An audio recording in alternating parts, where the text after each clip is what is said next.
নমস্কার বন্ধুরা, আশা করি তোমরা সবাই ভালো আছো। আর আজকে আমি তোমাদের সাথে মাছের ডিমের একটা নতুন রেসিপি শেয়ার করব। শেষ পর্যন্ত দেখার অনুরোধ রইল। এর জন্য আমি এখানে নিয়েছি 200 গ্রাম পরিমাণ মাছের ডিম আর দুটো ঝিঙে আমি এইভাবে লম্বা করে টুকরো করে কেটে নিয়েছি। এদিকে কড়াই গরম হয়ে গেছে, কড়াইয়ের মধ্যে দিয়ে দিলাম কিছুটা পরিমাণ জল আর দিয়ে দিলাম স্বাদ মতো লবণ। হালকা ফুটন্ত জলের মধ্যে আমি এবার দিয়ে দেব মাছের ডিম। আর দেখো, মাছের ডিমটা দেওয়ার পরে ফুটতে শুরু করে দিয়েছে। আমার মাছের ডিমটা কিন্তু এখানে খুব ভালোভাবে সিদ্ধ হয়ে গেছে।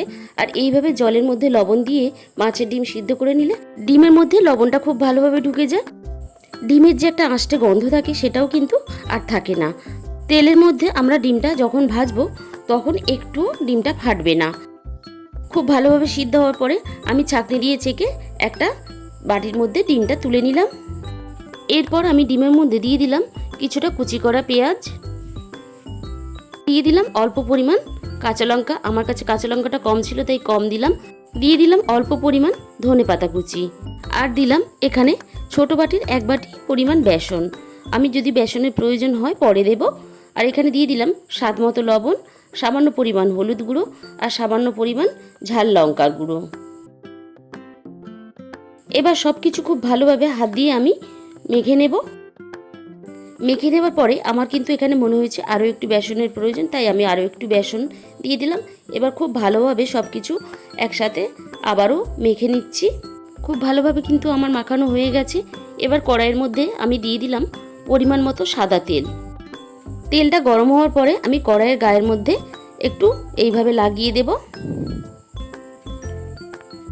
এরপর এই ডিমের বড়াগুলো আমি এইভাবে হাত দিয়ে একটু চ্যাপটা করে গোল করে তেলের মধ্যে একে একে ছেড়ে দেব। আমি এখানে ডিমের বড়াগুলো গোল করে শেপ দিয়েছি, তোমরা কিন্তু এখানে লম্বা শেপেও করতে পারো। একে একে সমস্ত ডিমের বড়া কিন্তু আমার তেলের মধ্যে দেয়া হয়ে গেছে। 5 মিনিটের মতন একটা সাইড কিন্তু আমি খুব ভালোভাবে হতে দেব। একটা সাইড কিন্তু আমার খুব ভালোভাবে হয়ে গেছে। আর একটা একটা করে আমি ডিমের বড়াগুলো এইভাবে উল্টে দিয়ে একটু খুন্তি দিয়ে অপর পিঠটা এইভাবে চেপে চেপে দেব। তাহলে কিন্তু ভিতর পর্যন্ত খুব ভালোভাবে এটা ভাজা হয়ে যাবে। আর এই ভাজাটা করার সময় কিন্তু গ্যাসের ফ্লেমটা মাঝারিতে রাখতে হবে, না হলে কিন্তু উপরটা হয়ে যাবে, ভিতরটা কাঁচা থেকে যাবে। বড়াগুলো কিন্তু দুটো সাইড খুব ভালোভাবে লাল লাল করে ভাজা হয়ে গেছে। আমি এবার বড়াগুলো তুলে নেব।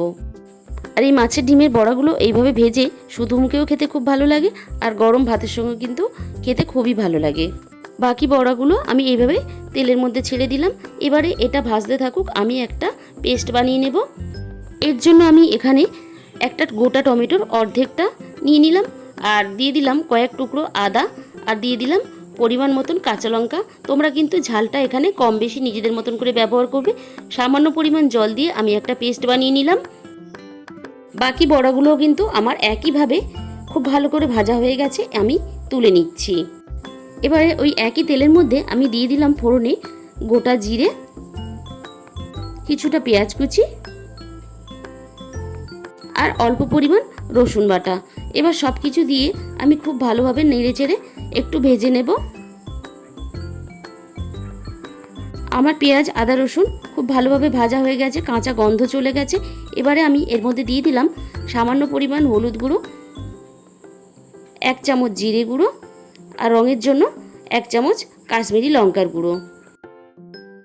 এবারে আমি এর মধ্যে দিয়ে দিলাম কাঁচা লঙ্কা, আদা ও টমেটো যেটা বেটে রেখেছিলাম সেটা, আর দিয়ে দিলাম এখানে মিক্সি ধোয়া সামান্য পরিমাণ জল।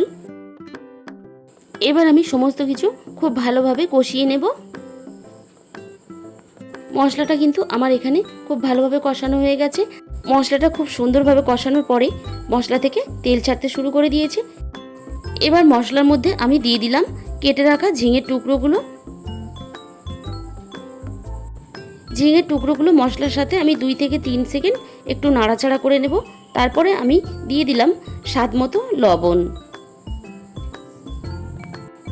লবণ দেওয়ার পরে আমি আরও একটু 2 থেকে 3 সেকেন্ড এইভাবে হালকা করে কষিয়ে নেব।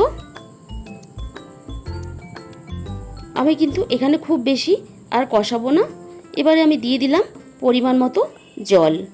জলের পরিমাণটা কিন্তু আমি একটু বেশি দিলাম, কারণ বড়াগুলো দেওয়ার পরে ঝোল কিন্তু একটু বড়াগুলোতে টেনে নেবে। ঝোলের সাথে সব কিছু এইভাবে আমি মিশিয়ে মিনিট 5 আমি এখানে ফুটতে দেব। আর ঝিঙে তো আমরা সবাই জানি খুব তাড়াতাড়ি সিদ্ধ হয়ে যায়, এর থেকে বেশি ফোটালে কিন্তু ঝিঙে আর খুঁজে পাওয়া যাবে না। আমি এর মধ্যে একে একে বড়াগুলো ছেড়ে দিলাম। বড়াগুলো দেওয়ার পরে আমি মিনিট 5 ফুটিয়ে নেব। এর থেকে বেশি কিন্তু ফোটালে তাহলে বড়াগুলো গলে যেতে পারে, আর ঝিঙেগুলোও কিন্তু অনেক বেশি গলে যাবে। তরকারিটা আমার রেডি হয়ে গেছে। সব শেষে আমি এখানে দিয়ে দিলাম হাফ চামচ গরম মশলার গুঁড়ো, অল্প একটু ধনেপাতা কুচি। আর এইভাবে কিন্তু রান্না করলে খেতে অপূর্ব সুন্দর হয়। তোমরা একবার হলেও যদি মনে হয় তাহলে বানিয়ে দেখতে পারো। আর যদি ভালো লেগে থাকে বানানোর পরে অবশ্যই কমেন্টের মাধ্যমে জানিও। আর যে সমস্ত নতুন বন্ধুরা আমার চ্যানেলে এসেছো তাদের কাছে অনুরোধ রইল আমার চ্যানেলটাকে সাবস্ক্রাইব করে পাশে থাকার জন্য। তাহলে আজকে এই পর্যন্ত, দেখা হবে অন্য একটা কোনো রেসিপির সাথে। সবাই ভালো থাকবেন, সুস্থ থাকবেন, সাবধানে থাকবেন।